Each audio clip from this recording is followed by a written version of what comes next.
The sprawling white mansion in the hills of Los Angeles was once the home of the iconic Elizabeth Taylor. Known for her dazzling beauty and tumultuous love life, Liz was also a collector of rare artifacts, many of which were believed to carry mysterious energy.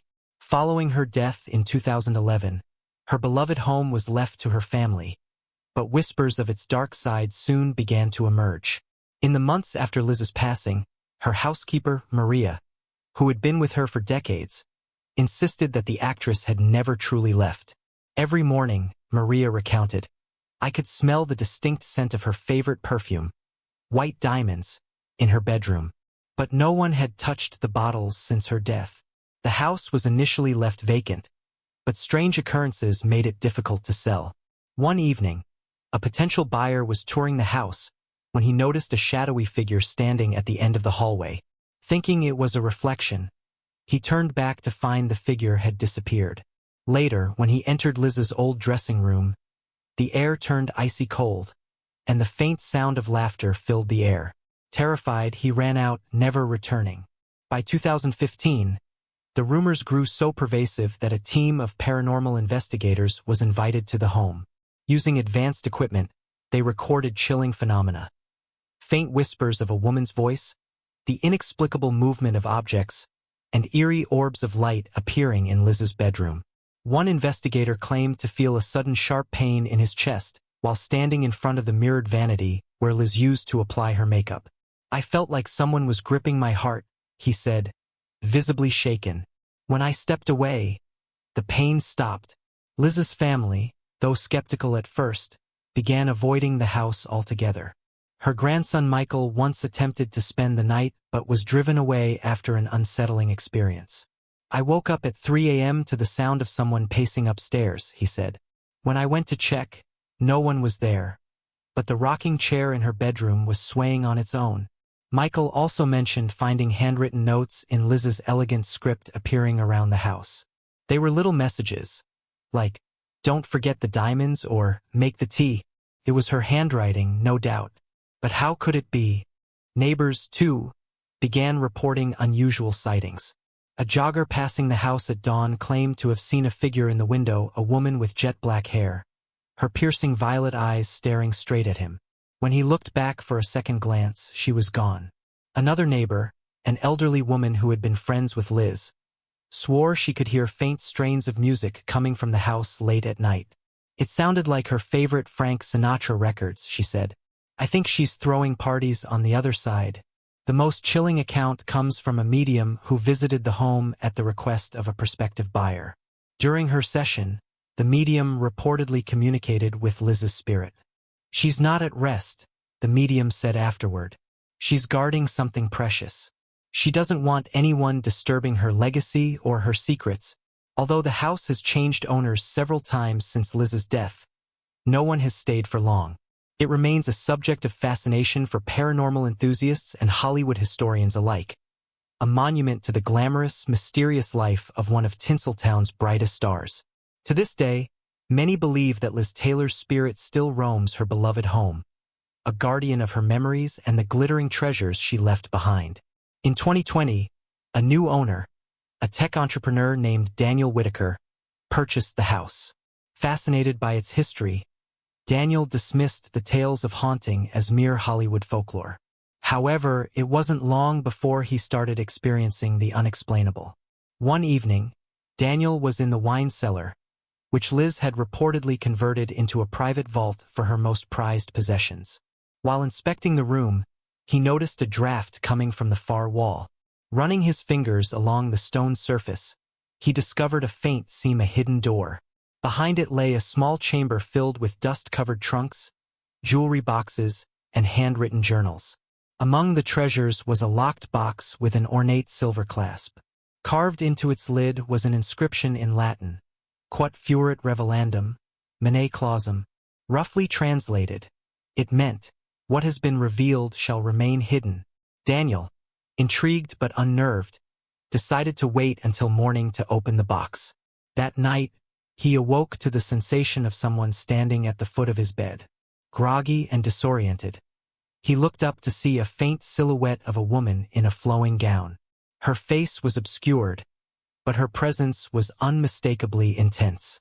The air grew thick, and an icy chill swept through the room as she raised her arm and pointed directly toward the wine cellar. Unable to shake the image, Daniel contacted a historian specializing in Hollywood estates. Together, they began decoding the journals found in the hidden chamber.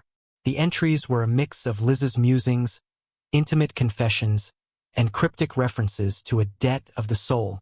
One journal mentioned a peculiar figure, a mysterious friend, named Evelyn, who would visit Liz late at night during her most tumultuous years. Evelyn's nature was never explicitly stated, but the entries hinted at something darker. She wasn't like the others, Liz had written in a shaky hand. Her eyes saw through me.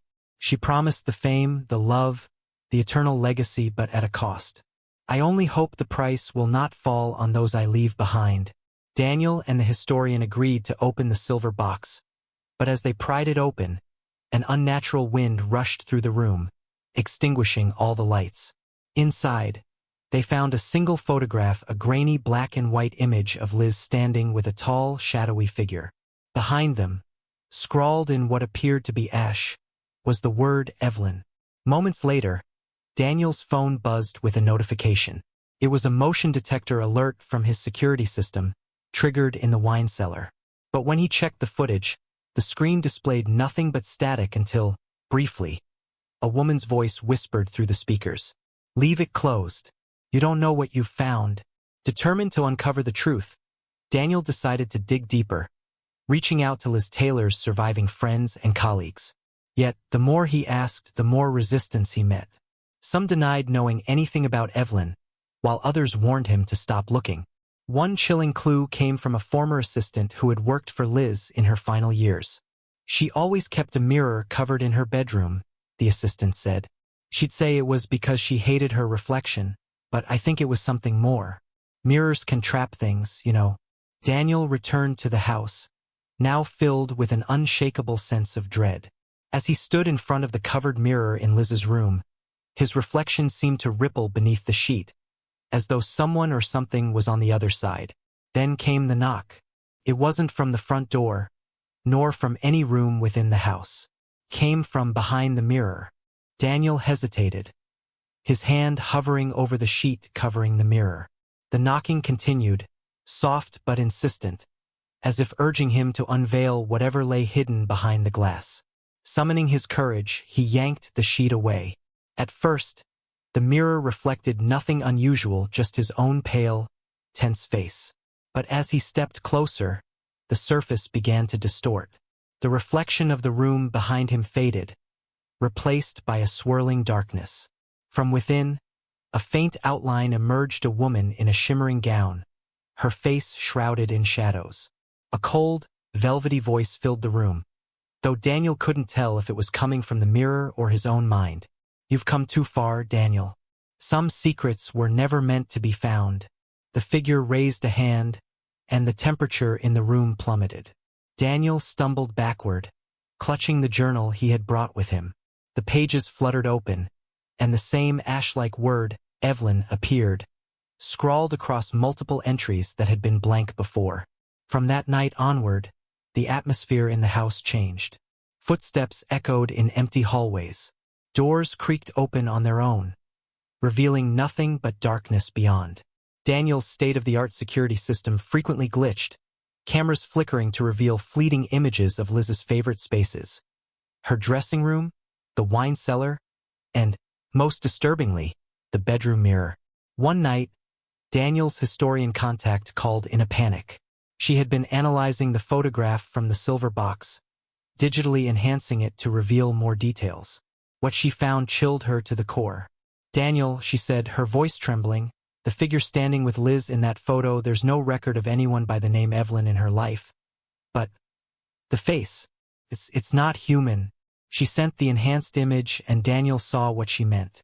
The figure had elongated features, eyes too large and dark, and a faint, otherworldly glow. But more disturbing was the detail hidden in the background. The shadow of a doorway behind them bore an intricate carving identical to the one on the silver box. As Daniel tried to piece everything together, an elderly man arrived at his door unannounced. He introduced himself as Victor Albright, a former confidant of Liz's, though his name had never surfaced in any of her biographies. "You need to leave this place," Victor said bluntly. "I warned her years ago, but Liz was stubborn. She thought she could keep her deal contained." "What deal?" Daniel asked, his frustration mounting. Victor sighed, a haunted look in his eyes. Evelyn wasn't just a person. She was something else. Liz called on her in her darkest hour, and Evelyn answered. She promised Liz everything: love, fame, immortality in the hearts of her fans. But those things come with strings. And when the time comes to collect, she doesn't care who pays the price. Desperate for answers, Daniel decided to revisit the wine cellar, the epicenter of so many strange occurrences. Equipped with a crowbar, he began dismantling the wall behind the hidden door, where he discovered a staircase leading down into a previously unknown level of the house. The air grew heavier with each step he took, as though the house itself were resisting his descent. The stairway opened into a cavernous room, its walls lined with mirrors tall, ornate, and warped as if they had been melted and reshaped. At the center of the room stood a pedestal, and atop it rested a second silver box, nearly identical to the first, but with a blood-red gemstone embedded in the clasp. The inscription on this box read, "Quae dater, tolater, what is given is taken." As Daniel reached for the box, the mirrors around him began to hum, their surfaces rippling with movement. Shadows darted across the glass, growing clearer with every passing second. Faces pressed against the mirrors, their mouths open in silent screams, their eyes wide with terror. From behind him, a familiar voice spoke softly. "Do you see now, Daniel? This is what she wanted to hide. And this is what she left for you. Don't forget to subscribe and like if you liked this story." Daniel hesitated, his hand trembling as it hovered over the silver box. The air around him grew dense, pressing against his chest like an invisible weight. From the mirrors, the shadows seemed to grow restless, their movements more frenzied. One face stood out among the others, a woman with piercing violet eyes.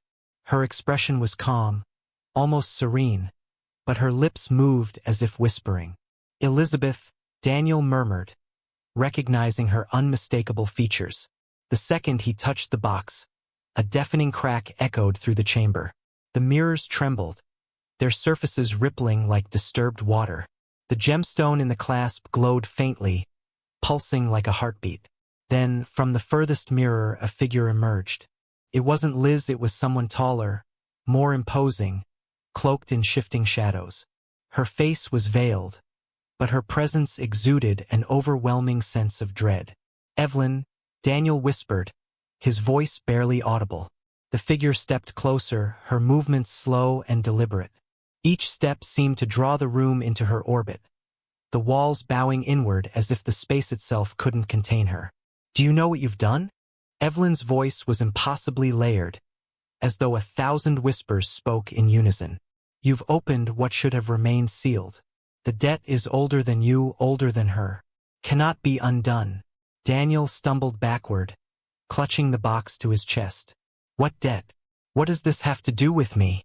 Evelyn tilted her head, the veil shifting to reveal only the faint glint of two bright eyes. She offered her soul for her desires. But souls are slippery things. They leave trails, and where there is no soul left to claim, another must take its place.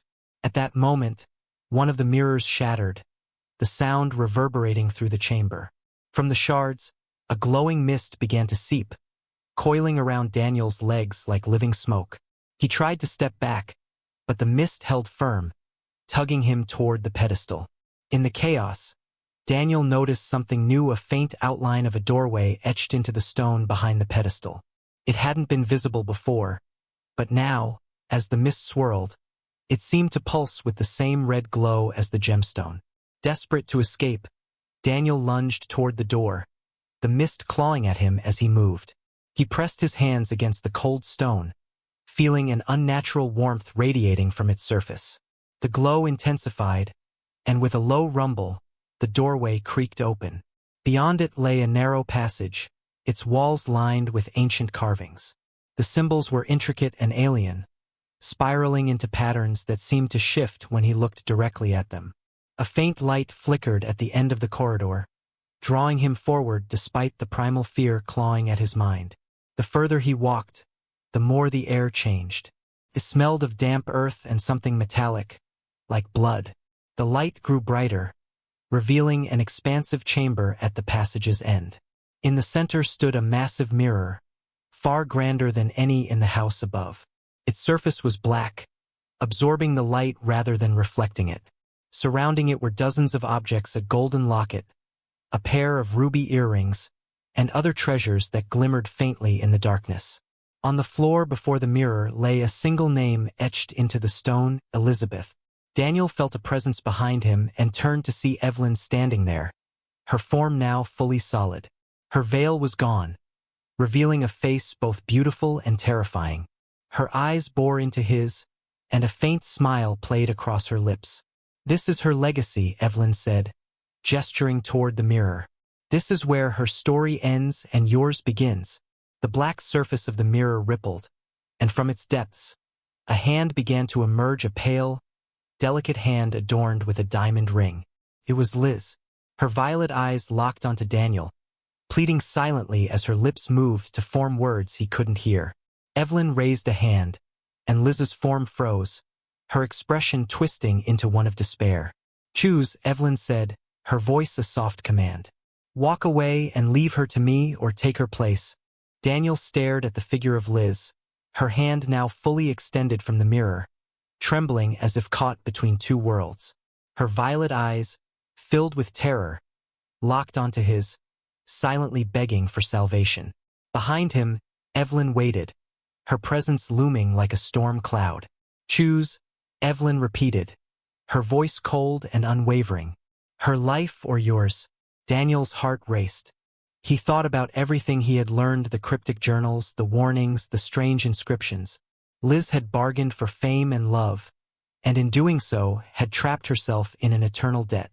Now Evelyn demanded payment, and Daniel had become an unwitting part of the bargain.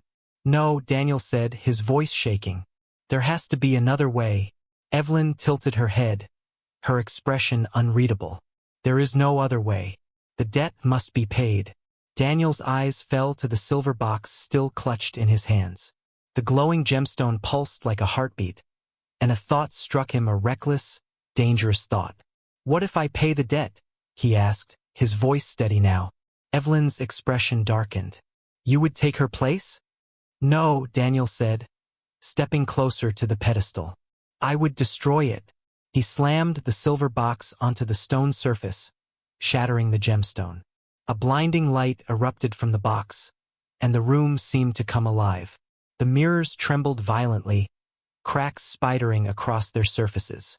Evelyn let out an ear-piercing scream, her form flickering as if she were being torn apart. The black mirror in the center of the chamber rippled violently, and Liz's hand began to recede, her figure sinking back into the darkness. "No!" Daniel shouted, running toward the mirror. He reached out and grasped Liz's hand just as it began to disappear. The instant their hands touched, a surge of energy coursed through him. The room dissolved into chaos, light, shadows, and screams swirling into an incomprehensible storm. When Daniel awoke, he was lying on the floor of Liz's bedroom. The house was silent, eerily still, as if the very life had been drained from it. He sat up, his head pounding, and looked around. The journal, the box, and the photograph were gone, as if they had never existed. The mirror, now covered again by its sheet, stood intact in the corner. Was it real? He whispered to himself. A faint sound caught his attention, soft footsteps echoing down the hallway. He followed them, his heart pounding. The scent of white diamonds filled the air, leading him to the front door. There, standing in the doorway, was Liz. She looked radiant, her violet eyes no longer filled with fear but with gratitude. She didn't speak, only smiled before turning and stepping into the morning light. As she walked away, her figure grew fainter, until she disappeared entirely. Though Liz was free, Daniel couldn't shake the feeling that something was still watching him. The house seemed empty now, devoid of the strange energy that had once permeated it. But every so often, When he looked into a mirror, he swore he could see a flicker of movement, a shadow that didn't belong to him. He eventually sold the house, unable to bear its memories. As he left for the final time, a single thought haunted him. The debt had been broken, but debts like these are never truly erased. Somewhere, Evelyn waited, and one day she would return. Don't forget to subscribe and like if you liked this story. Any coincidences with real events or characters are accidental.